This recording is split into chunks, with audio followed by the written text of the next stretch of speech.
Hi everyone, how you doing today? I'm Kirsty and we are going to be having a look at the books that have been released in 2022 that unfortunately I just haven't managed to get to yet, and there's a few.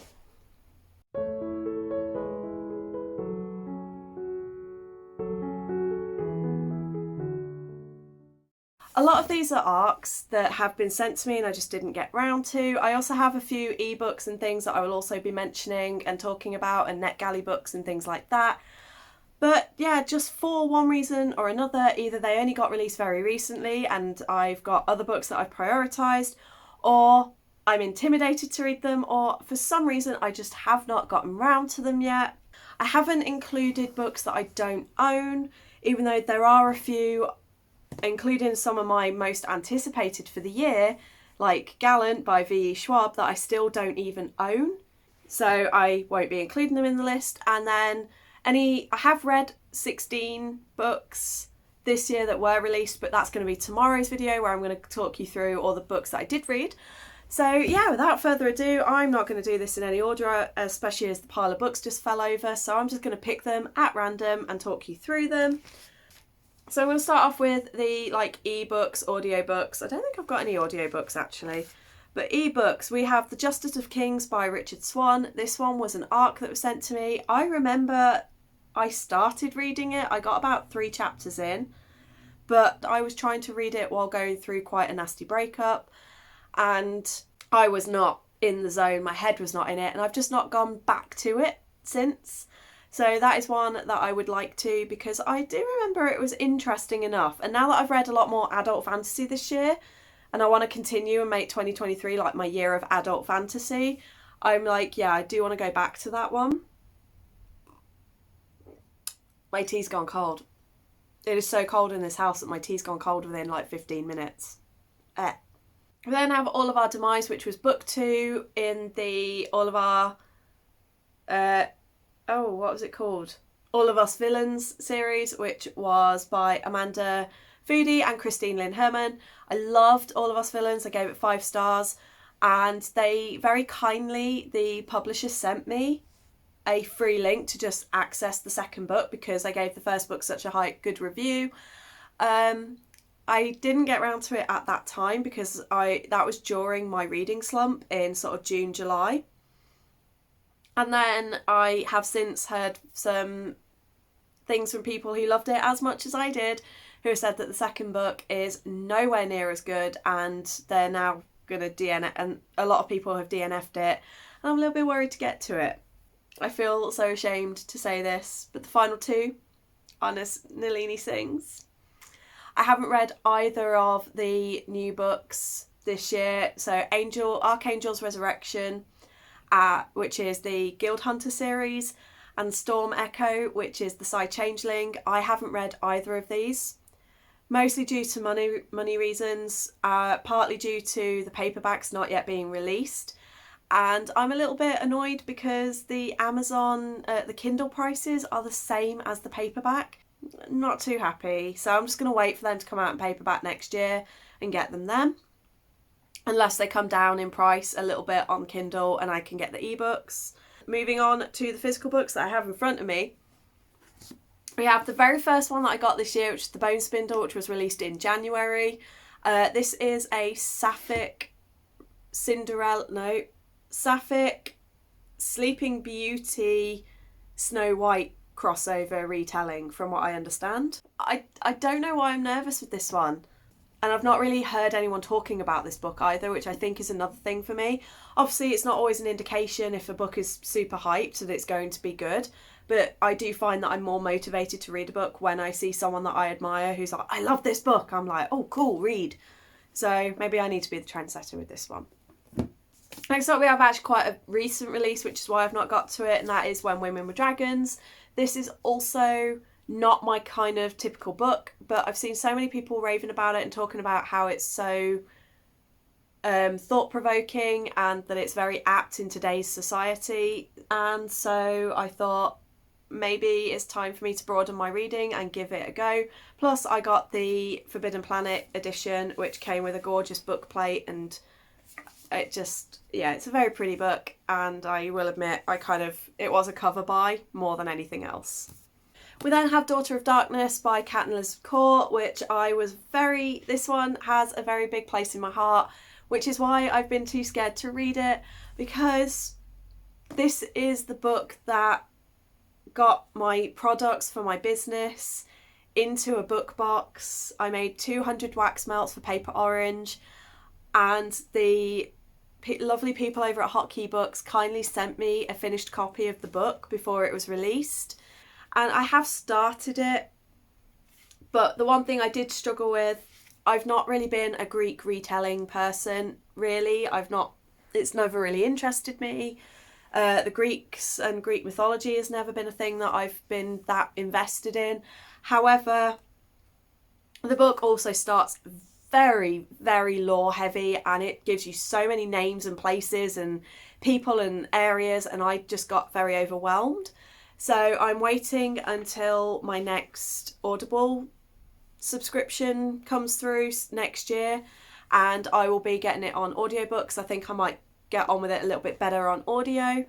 But yeah, this book means a lot to me in different ways, so I really want to love it, and I want to get the best reading experience I can from it. Next up, we have Hannah Witton, For the Throne, which is book 2 in the For the Wolf series. I haven't read this one purely because I had a copy of For the Wolf. I then didn't think I was going to read the sequel, so I sold it and got rid of it. And then on a whim, Orbit had a half price sale on paperbacks, and I saw it and was like, do you know what? I do think about that book every now and again, so I'm going to get it. And yeah, I now need to get For the Wolf to reread it. We then have another Yauk buy, which was The Butterfly Assassin by Finn Longman. I didn't originally have any interest in this until I had a chat with Finn themselves, and honestly, they were so awesome and lovely. I don't really know why I haven't read this one yet, because I do know. I started to read this on the train on the way back from Yauk, and then I started to feel really, really unwell. Turns out I had COVID and I didn't know it. And I think every time I pick it up, I just start to feel a bit queasy, but I think that's just because it's the residual from that. So I am excited, and I follow Finn on social media, and every time they post, I get excited for this book. So again, this is one that I want to prioritise quite early on next year. We then have This Vicious Grace. I picked this up at Yauk. There's a bit of a trend going on here where I seem to have all my Yauk books together. But I picked this one up at Yauk, and this was mostly a cover buy. I was very intrigued by the lemons and the blades, and I was like, this seems very awesome. And it's got some of the themes that I really like, where, she's been betrayed, he's an outcast, and he now has to protect her. And it's got that protector trope, which we all know I absolutely love, especially when the protector is initially very reluctant to protect his charge, and then they slowly start to fall for each other. I'm just like,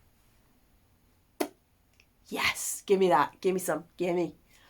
So it does have the tropes in that I like. I think I'm kind of intimidated by the size of it, but then when I look, I'm like, the writing isn't that small, and hardbacks always look bigger than they are. So I just get myself intimidated for no reason.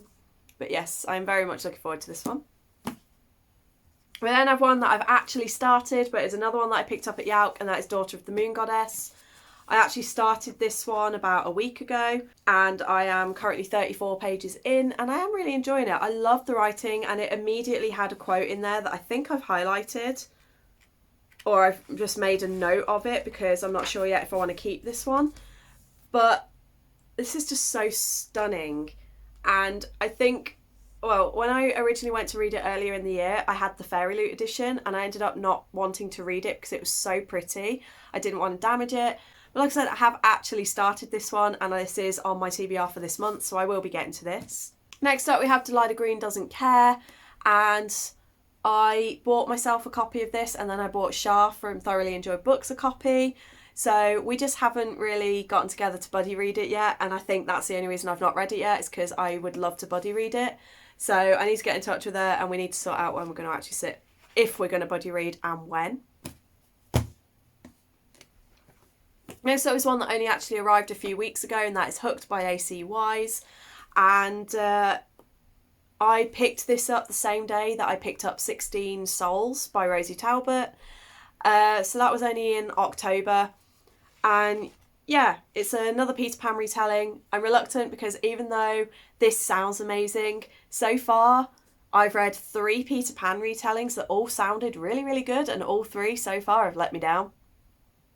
So I'm wondering if it's just I don't like Peter Pan very much, or if it's I've not found the right retelling. So I'm hoping this will be the one.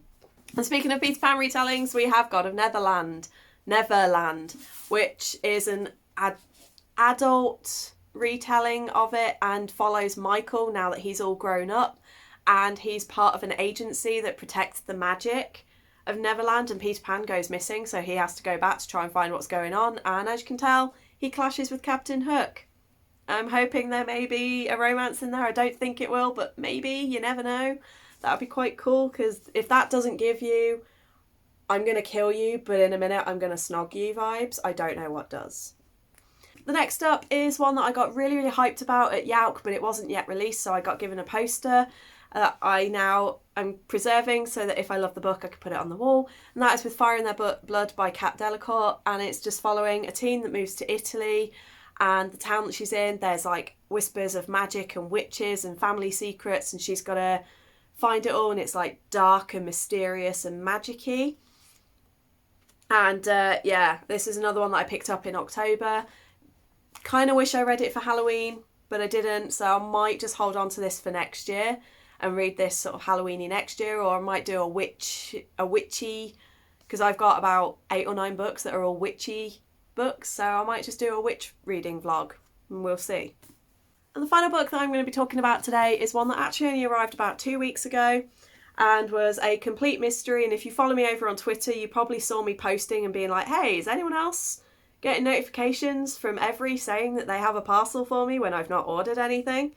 And then I wasn't expecting this, because HarperCollins 360, every 3 months they send out a newsletter where you can request a copy of an ARC, and I wrote down the 3 that I was most interested in, which included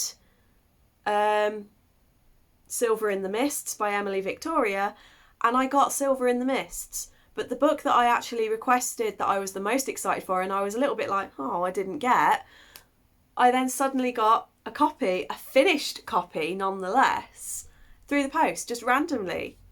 And I kind of wish that they included a note with these things to say like, Happy Christmas, or just like, thank you for supporting, or something to tell us why they've sent an extra book out or a finished copy. But I'm still not going to complain, because it was just such a lovely thing and such a lovely surprise. I think it's going to be a really good book, and I think it's going to be a great book to start the year with. So like I said, I'm holding this, and I will be taking this with me to my stepbrother's, because I'm spending New Year with him and his fiance. So I think January 1st, this will be the first book that I crack open. And there you have it. Those are the far too many books that were released in 2022 that I bought in 2022 and have not yet read in 2022. I'm hoping to improve on that next year, because there are so many books in here that even as I'm talking to you guys about, I'm like, I really want to start reading them right now, but I already have enough books that I need to be getting on with. And yeah, let me know in the comments, do you have any books that were released in 2022 that you've not gotten to? I'll be back tomorrow with the flip side of this video, which is looking at the 2022 releases that I have read, and I'll be breaking them down from like my least favourite up to my absolute most favourite. And yeah, that's it for today's video. So I hope you're all good, I hope you stay safe, and until tomorrow, bye.